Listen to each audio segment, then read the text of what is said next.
Hello and welcome to Counterpunch Radio. My name is Eric Draitzer. Thanks so much for tuning in, coming back to the show. First-time listeners finding the show, welcome aboard. Always happy to have you. Hope you've had a chance to peruse Counterpunch Plus. This brand new subscriber section that we've launched is really an exciting new feature in Counterpunch. Although that print magazine has been officially retired and sent to a better place, we have now Counterpunch Plus that will help us to navigate through these insane times. Yes, everyone's doing subscriber content. Yes, this is the way that things go. But by supporting Counterpunch in this way, you continue excellent content coming to you. You help us to keep the lights on to producing things like a podcast, but also all of the merchandise, the books that are published, and of course, also the content that comes to you every single day. We're in the middle of a fund drive. It's a great time to show your support for Counterpunch. Tax-deductible donation, always a great way to, make a tax-deductible donation and keep Counterpunch going. So please do consider it. Please do consider becoming a supporter of Counterpunch. Listen, we need media in this time, especially media that's not only not beholden to corporate interests or to foreign governments or anything like that, but media that's willing to be critical, self-critical, critical of the left when it's necessary, and so forth. Counterpunch is all of those things. So please do consider becoming a supporter. You can also follow my work at patreon.com/Eric Draitzer. Lots more content, podcasts, and other things there. So very happy to turn to my guest today, a friend of mine here to talk about an excellent new book that he's published. Really excited to talk about it and to make some connections with maybe some of the things that are happening today. Ian Scott Horst is with us. Ian has written an excellent new book entitled Like Ho Chi Minh, Like Che Guevara, The Revolutionary Left in Ethiopia, 1969 to 1979. Ian is a revolutionary and a writer based in Brooklyn, New York. Ian, welcome to Counterpunch. Thank you, Eric. I'm happy to be talking to you. Very happy to have you. Very happy to read this book. I mean, what a pleasure, what a joy, not only the writing of the book, but really to learn more about what was going on in Ethiopia. It's a subject that I've always been interested in, but yet there's been so little written about it. So it's really filling a needed void here. So I'm going to jump right into our conversation if I could. I'd like you to help us understand why you wrote about this. Where was your personal connection to this story? How did this come about? And how long did all of this take?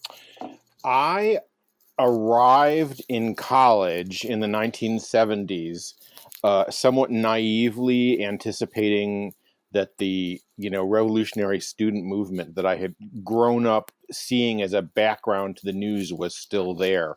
And I went shopping for the left, and I found it. It was kind of the late 70s. There's a very different moment on the left, but college campuses were full of every imaginable left group and huge numbers of radical students from all over the world.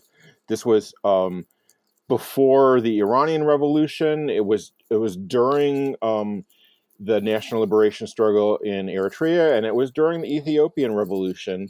And there were young people, more or less my age, who were intensely connected to the revolutions back home, and they put on all sorts of programs and events. And I became fascinated with this notion of young people across the globe fighting a revolution, and actually at that very time really suffering for their views and being violently and horribly suppressed.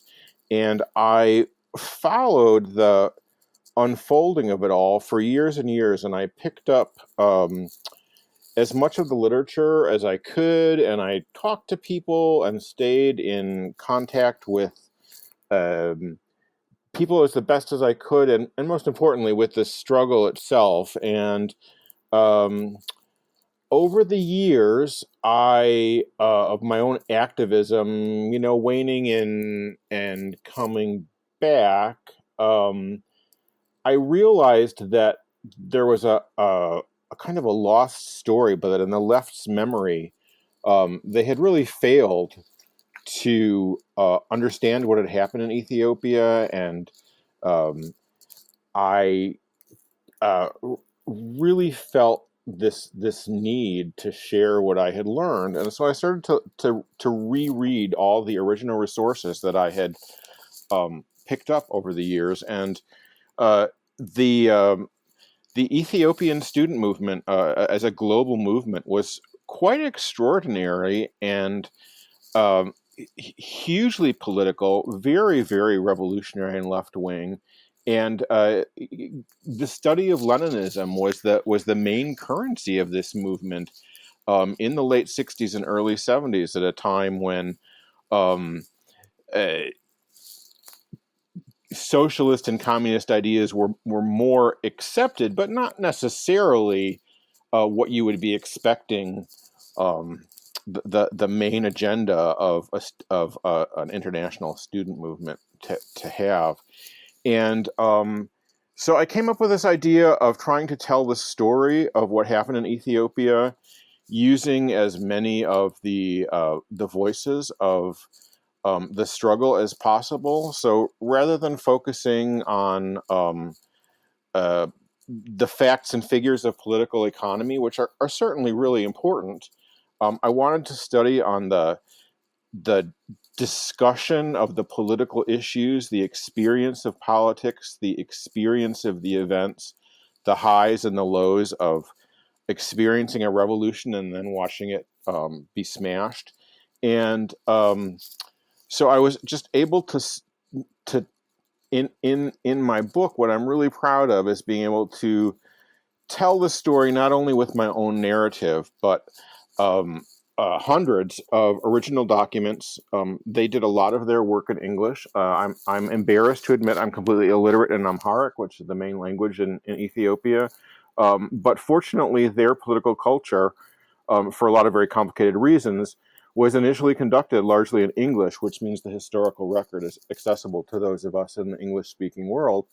Um, and I also it's the time of century when people who survived the period are writing their own memoirs and mostly publishing them, like self-publishing them and things. So I tracked down a whole bunch of these, and I wove together a story that is, as much in the original voices as in my voice, and it's a point of view that you would really not find near the top of the stack in terms of historical memory and the state of world politics today. I'd like to ask you to talk a little bit about the standard narrative of the revolution in Ethiopia, how it's taught, say, if you were just to take a regular intro course to this, or if you were to pick up the, navigate to the Wikipedia page or whatever. What is the standard narrative of this, and how does the picture that you have painted, the story that you have told, differ from that? Nobody disagrees that there was a once very powerful monarchy in Ethiopia, which had, aside from a few years at the beginning of the Second World War, never been conquered by imperialism. But by the time of the '60s and '70s, was hopelessly corrupt and failing to meet the needs of Ethiopians. And we all remember the pictures of children starving, not only from the 1980s when things like Bob Geldof and all, but was from the 1970s. Was kind of the was one of the great African famines that pinged people's sympathies. And what happened in Ethiopia was that people finally understood that the government wasn't really taking care of people anymore. The emperor was fantastically wealthy, um, and completely letting a huge portion of his country starve to death.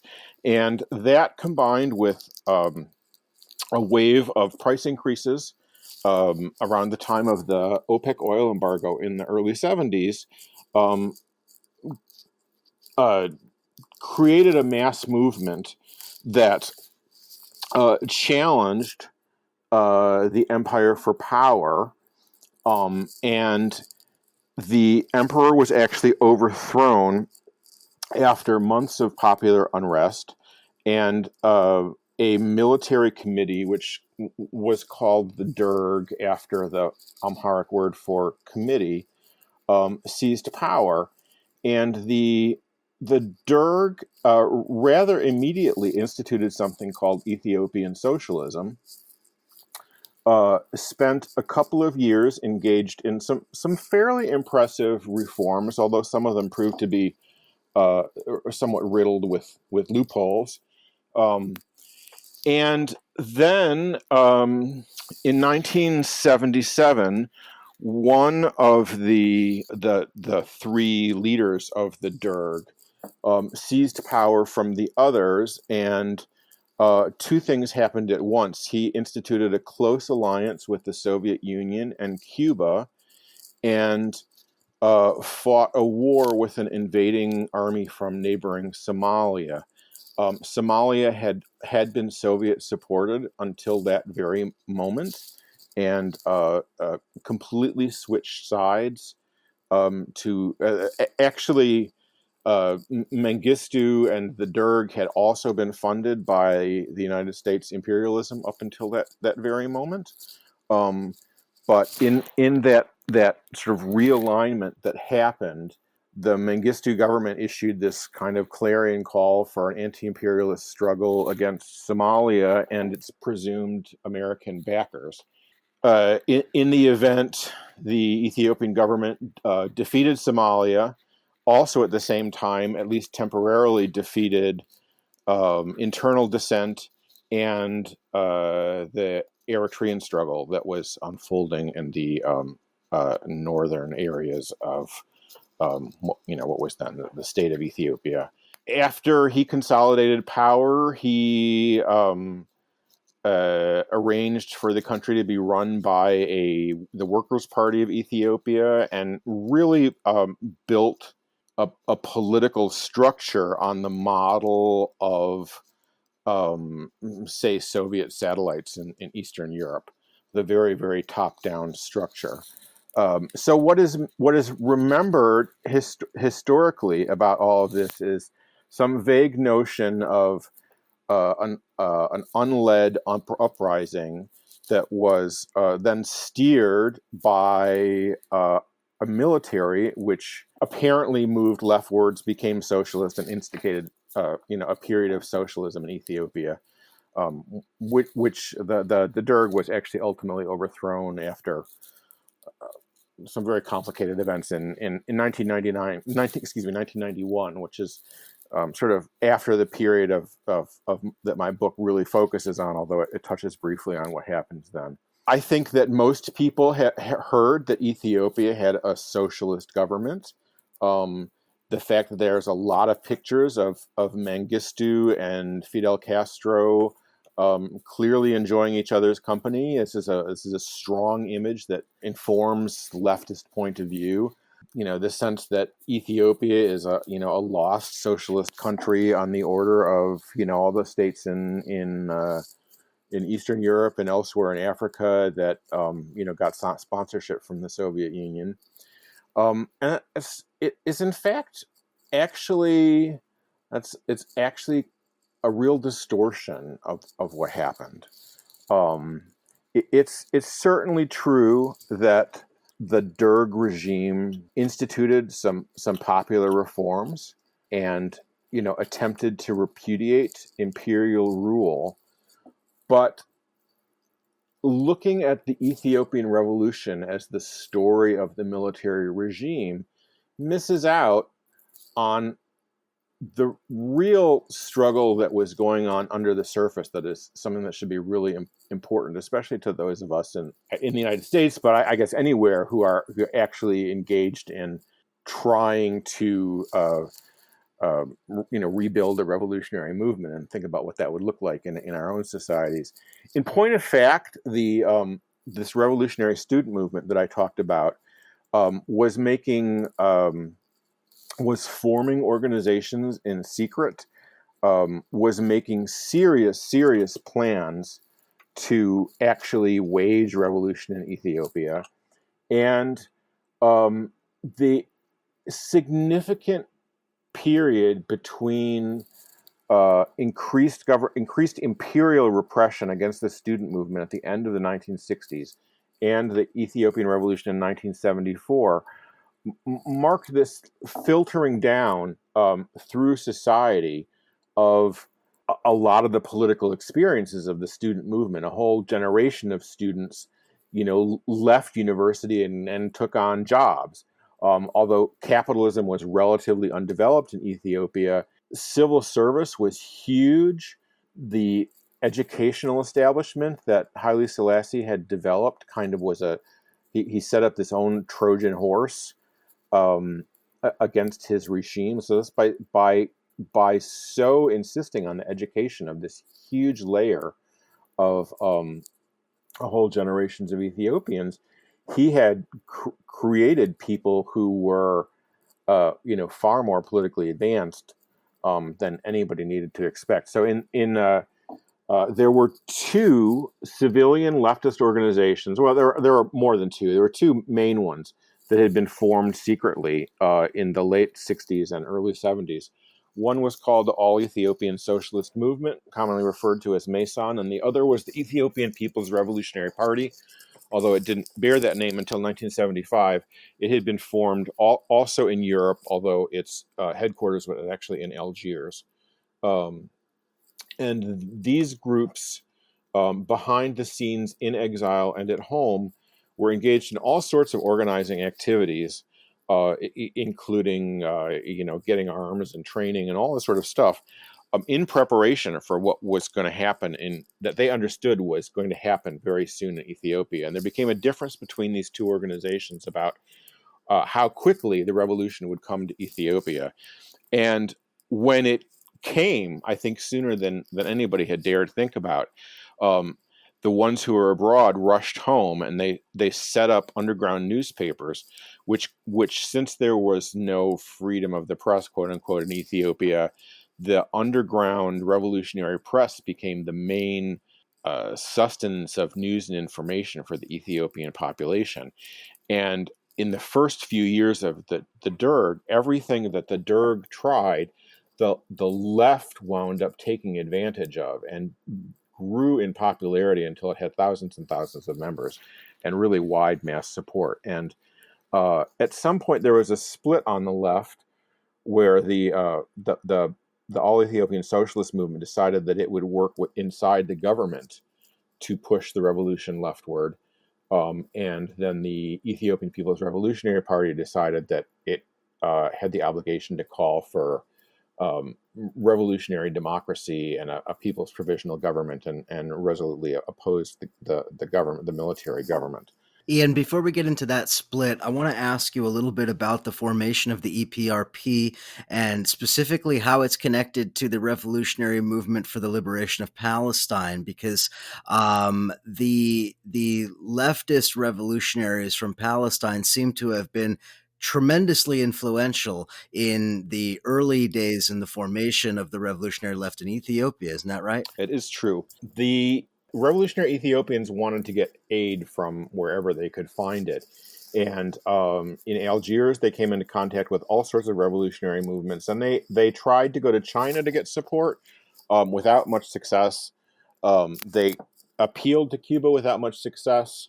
But they found success in forging an alliance with the Palestinian guerrilla movement. And being the late 60s, early 70s, that was the period when Palestinian armed struggle was really on the table, and they had camps across the Middle East where revolutionaries from all over the world took advantage of military training. And so the EPRP forged very close ties with, I believe, the PFLP and the DPFLP, and received weapons training and arms from those groups. And they had a plan to not only engage in urban organizing, but to set up a guerrilla army base in the rural northern areas of Ethiopia. Um, the Eritrean movement, which is tangentially related to all of this, had received support and weapons from China for years, and also, I believe, assistance from Palestinians. The Ethiopian government, the imperial government, had it played the sort of non-aligned double game. It was actually very, very pro-U.S. imperialism and was kind of a wedge of imperialist foreign policy in Africa. But they would play the sort of anti-Zionist game. However, they would also they got huge amounts of military training from the state of Israel, and their war conducted against the Eritrean rebels was armed with napalm and terrible weapons by the Israelis, and their the elite Ethiopian government armed forces was trained by the Israeli army. So the EPRP felt very, very much at home in this culture of revolutionary exiles. They also had connections to the revolutionaries in Oman, who were defeated in the early 70s. But for a time, there was tremendous hope around them in the Arab world and the Gulf states. They had connections it's kind of forgotten now, but there was tremendous radical intellectual ferment in Africa, and they the founders of the EPRP watched the relationship of military regimes to civilian left movements over and over and over again, and they were very, very concerned about the possibilities of the military hijacking the revolution, and so um, uh, they felt like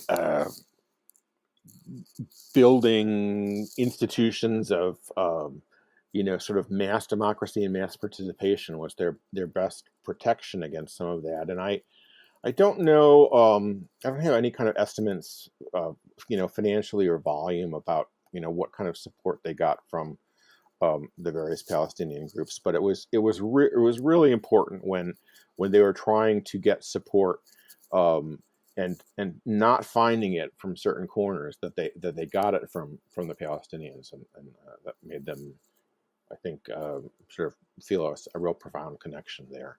And the state of Israel has had a complicated relationship to Ethiopia. It had its eyes on the indigenous Ethiopian Jewish population, and just with its machinations for decades over Sudan, has always felt like they had a right to interfere in Ethiopian politics, and the EPRP definitely rejected that notion.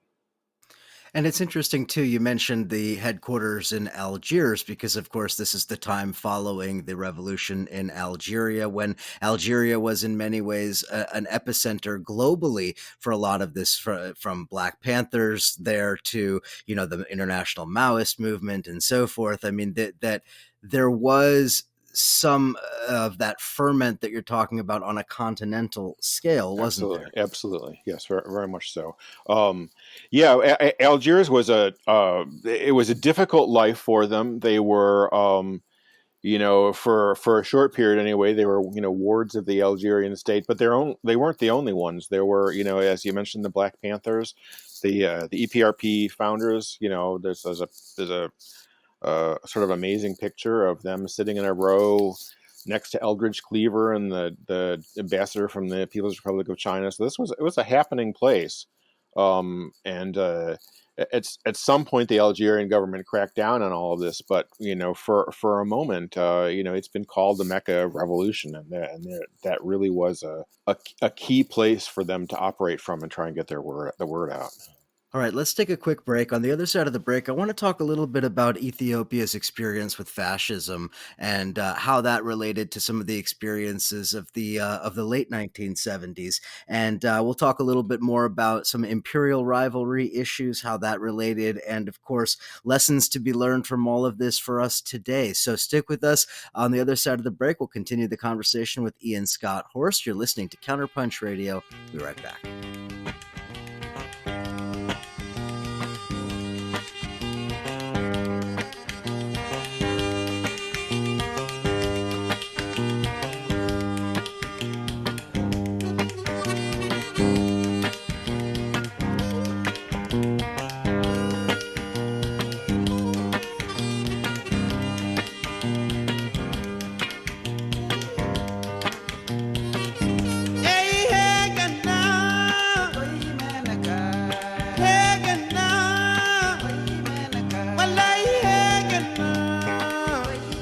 Heganna, heganna, ekoi menakada, malaika koi menakada. Heganna, heganna, heganna, heganna. Linda si dengi dola, working tere gododi, menakaga kanu.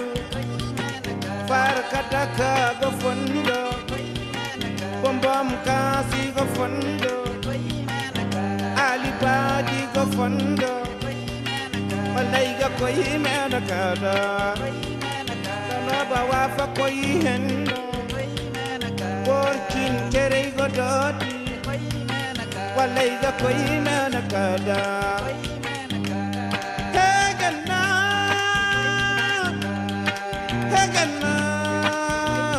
Heganna, heganna,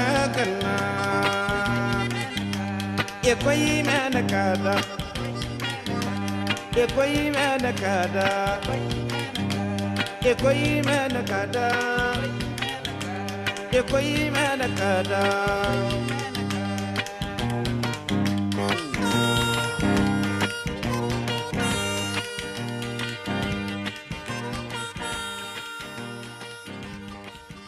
And we're back here on Counterpunch Radio. I'm chatting with Ian Scott Horst. Again, the book, got to get yourself a copy. Like Ho Chi Minh, like Che Guevara, the revolutionary left in Ethiopia, 1969 to 1979.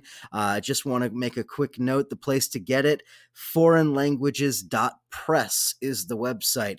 Do not go to Amazon. Do not give your money to Bezos. Go directly to the website. Foreignlanguages.press is where you can get yourself a copy of this book. And by the way, it's a hefty book full of great information, and it costs a measly $10. So do yourself a favor, get yourself a copy of the book. So, Ian, I wanted to talk to you before we headed to the break. I kind of teased it, but let's discuss fascism here, because Ethiopia has this incredibly unique history as it pertains to fascism. And so tell us a little bit about fascism, the experience with fascism in Ethiopia, and then I guess the second part of the question, maybe the meat of the question here, how that experience with fascism informed some of the perceptions of what was happening by the time of the consolidation by the Derg. Yeah, it's very common to use fascism as an insult for somebody really bad, but in Ethiopia they really understood what it was. The Italian Empire had attempted to conquer Ethiopia in the end of the 19th century and had actually been defeated uh, it was a sort of unique victory of an African army against Italian imperialism. But when Mussolini seized power, he came back again and in the mid 1930s waged an absolutely brutal genocidal war against Ethiopia, which involved the slaughtering of something on the order of 7 to 10% of the population. Um, in 5 years of occupation, he really tried to remake the country, throwing up Italian architecture buildings all over the place, and um, they built. They enlisted a whole layer of collaborators. They napalmed villages. They killed people indiscriminately. It was really a brutal, brutal time. The Ethiopian people waged a really valiant struggle against this. They were armed as a people. After the initial invasion defeated them on the field, they continued to wage guerrilla struggle against the Italian army for years. The emperor fled to Europe, and the Ethiopians did not forget that. As much as there's an air of heroism about him, he actually completely ran off with the money and waited the war out in England. Um, and Ethiopians really understood the importance of weapons and the danger of fascism to their lives and to their way of life. When the military government seized power, it was completely uninterested in doing anything more than paying lip service to the idea of popular democracy. Its mass organizations were tools of social control. It's um, uh, made no attempt to create, um, even a sham democracy, um, and dealt with opposition ruthlessly. Shortly after the Derg seized power, it up until this moment, at the end of 1974, everyone had been impressed with the total lack of bloodshed, but it made this kind of dramatic gesture of executing about 60 people, including some of its own generals, including a bunch of imperial functionaries and nobles, and including some radical students. And it was shocking that 60 people would be just executed just like that. But that turned out to be the way that the Derg uh, solved its problems, was through executions and massive waves of repression, which it completely bragged about for years, up until about late 1976. They decided that um, the EPRP was too dangerous a dissenting force to tolerate. And so they accused the EPRP of being agents of imperialism. They accused them of being anarchists. They accused them of being Maoists. They accused them of being Trotskyites.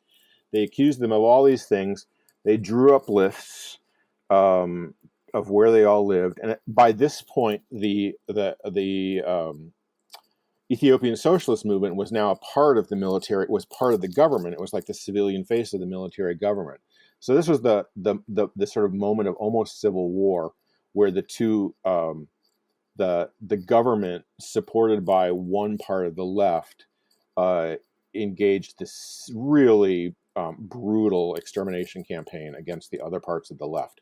Um, and the EPRP really suffered tremendously. Its leadership was either assassinated in the street, captured and killed in prison, or fled to the countryside. And um, they believed that the Derg was in fact fascism. They felt the echoes of being frozen out of the political system, the echoes of repression, the echoes of brutality that they had felt before. They really looked at these things and they felt that they were very, very familiar. So for them, calling the Derg fascist was not an exercise in finding the worst name that they could figure to call them. They really resonated with their own historical experience. Now, one thing that's interesting about this is that there was not a sense on the left in the West, in the non-Ethiopian world, necessarily, that that much of what you're describing was really all that clear. In fact, if you go back and look at much of what was written at the time, it's actually quite complicated, with many left factions, most of which are not in existence anymore, but many leftists siding with the Derg, seeing the Derg as the revolutionaries. And so, can you speak a little bit to the misunderstandings on the left at that time, and maybe how some of those have carried through to today? Well, it's very hard, I think, now, and to understand how complete, or what I would call revisionism on the part of say the Soviet Union and its international co-thinkers were. You think like, well, an Ethiopian government that's calling itself Socialist Ethiopia, waving red flags, putting up posters of Lenin, like you think that that's got to be great, right? Like it's like, wow, here's a secular, um, they're waving red flags around. You can lick a stamp with a picture of Lenin on the front of it. All of this sort of stuff. Like, how could that possibly be bad? Well, the thing is that in times of struggle, there are all sorts of good and bad actors, and socialism and revolution was the currency of the moment, and the Mengistu and the other leaders of the military were very, very canny. They really understood the popularity of the of leftist ideology, even on a sort of a raw level, and they attempted to parts of the left taught it to them, and they really ran with it. But unfortunately, like anybody can call themselves a revolutionary communist. Any authoritarian ruler, any military leader can say, "Hey, this is a revolution." But for those of us who understand revolution as a process of popular mobilization, and not only the in effect military conflict in the real world, it's also the transformation of people's vision and understanding and things of the world. So the Ethiopian government quite successfully used the language of revolution to promote itself.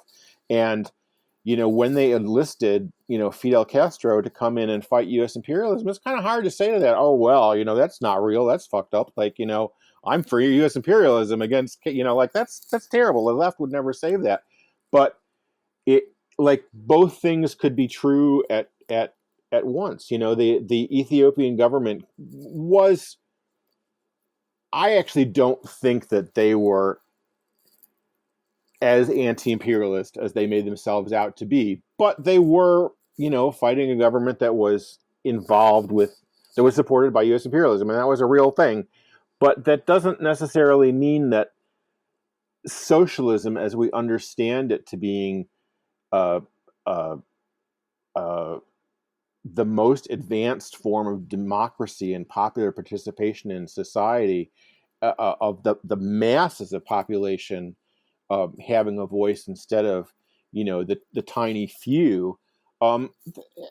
If you actually really look at what happened, it was the tiny few of the military running the country, and just using this language and these red flags, and in the end, the the people were not invested in their own system. So that by the time that the Derg fell, the Derg and socialism were wildly unpopular, because everybody understood the Derg and socialism to be pretty much just like what Haile Selassie had offered them, with lots of famine and lots of pretty words and lots of privileged rulers running around in limousines and gold thrones.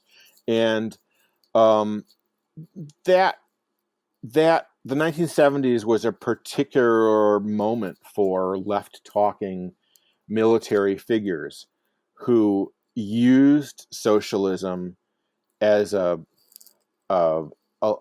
lever to build support and to win support among people, but didn't actually, because they're not actually part of the popular classes, they couldn't actually go to socialism. Like, they were invested in the perpetuation of the, in Ethiopia's case, this bureaucratic capitalist state, and they profited from it. There's a lot of documentation about how Mengistu really enjoyed that, the palaces and the trappings of rule after being an NCO in the beginning part of his career. So it is it requires a certain understanding of what socialism really is to look at the words and say, well, I've got to go deeper. I've got to understand, what was actually happening. What's behind these words? What were the intentions? What were the effects of these words? What was really happening? And I don't think that you can call a government socialist that kills what are estimated to be several hundred thousand um, civilian leftists over the duration of its rule. In 1977, the EPRP was going to mobilize for May Day celebrations, and thousands of teenage kids were gathered in various places, painting banners and signs and preparing for the demonstrations when government death squads attacked them and killed hundreds and hundreds and hundreds of teenagers. Like I don't think that's socialism.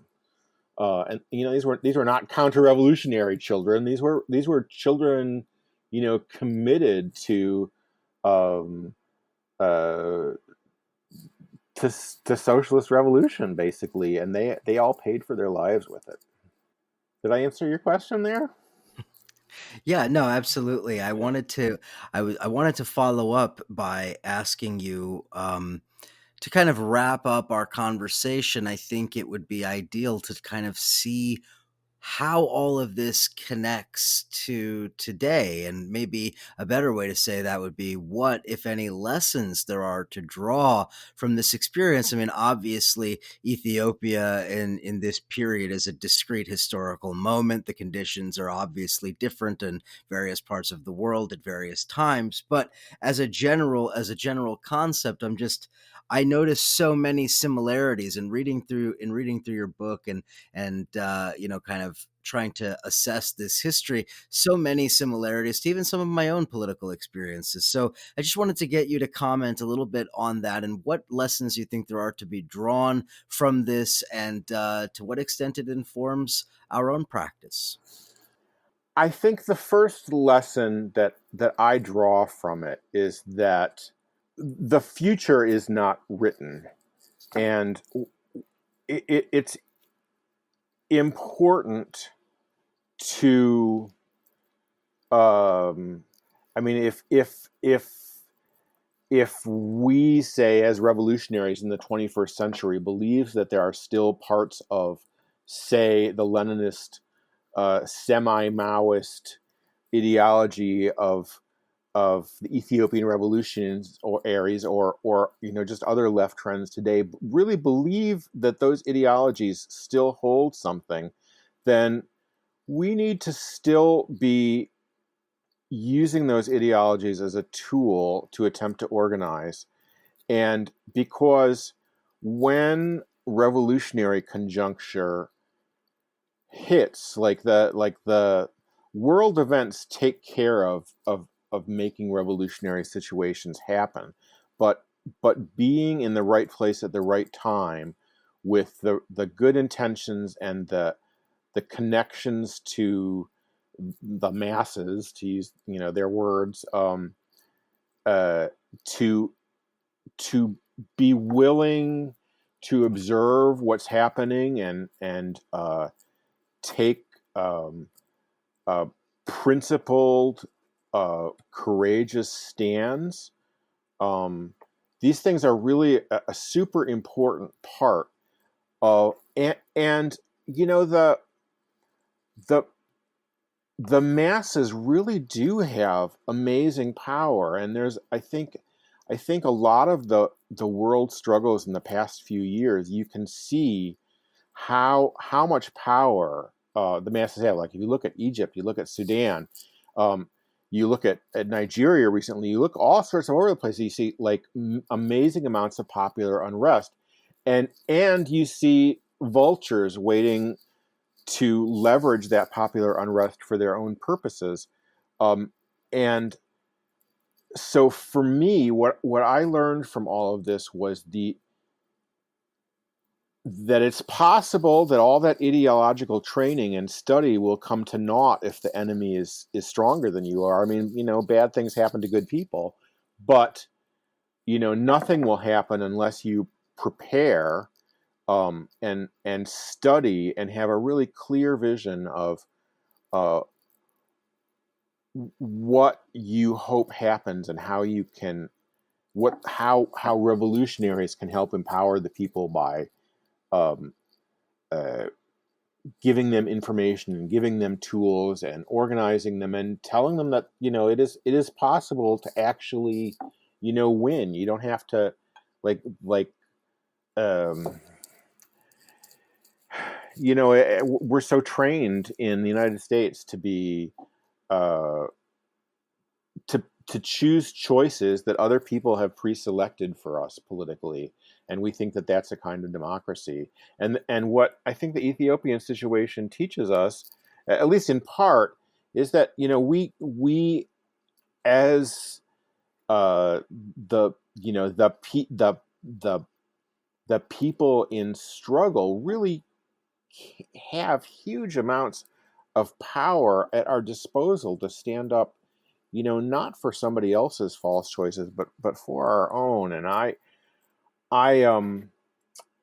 Ethiopia today, very difficult political situation. I'm not uh, confident on making real specific verdicts on what's happening there today, but uh, this book is a reminder that um, the people of Ethiopia can actually have a role uh, in fixing their country and their corner of Africa, not just relying on the machinations of governments and wielding. I mean, Ethiopia today is a kind of a quiet battlefield, um, where the United States and China and Israel, um, and to a lesser extent other large economic players in the world are really duking it out, um, over some pretty serious stuff. And it's very connected to global warming and climate issues, very connected to uh, uh, sustainable societies, and um, the dominant politics of our time says that we need respectable heroes and rich people to make this right for all of us, and we're waiting for the right person to come on the stage, when the truth of the matter is that history and the history of the Ethiopian struggle in particular here shows us that it's really possible for the people themselves to take control and change things and make stuff happen. And I think the some of the important lessons of my book about how important it is to actually be in touch with um, the real ideological cornerstone of human liberation as the actual cause that we're fighting for. Um, how important it is to remember that that's at the basis of the revolutionary struggle, and that the the chess game between world powers is just in the end uh, much less the real story about what is happening and what is possible in that corner of Africa and the world in general.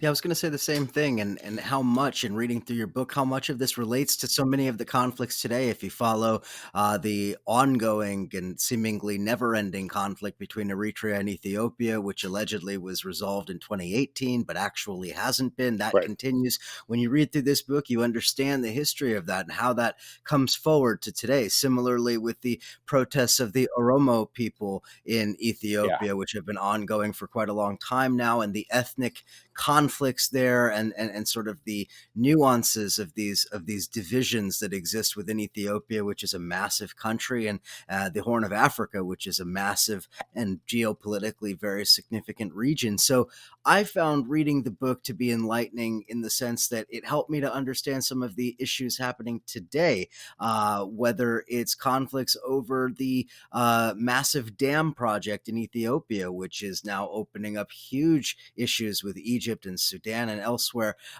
These issues have at their root much of what happened during that time period. So That's very that's true.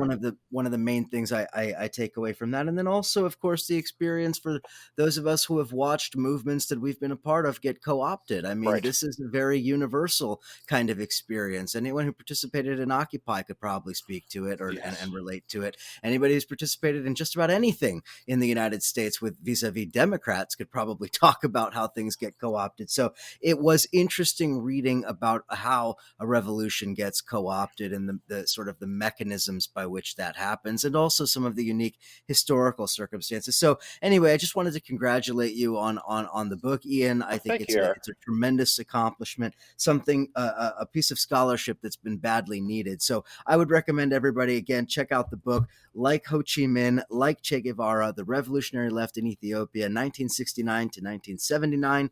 That is available from Foreign Languages Press. Foreignlanguages.press is the website. Ian Scott Horst is the author. You can also find an excellent book review from our friend Doug Green at Counterpunch Plus, all about this book as well. So, Ian, thanks again for coming on Counterpunch, for Thank you, writing the Eric. book, and for talking to us. I had enjoyed myself, and I hope your readers enjoy my book.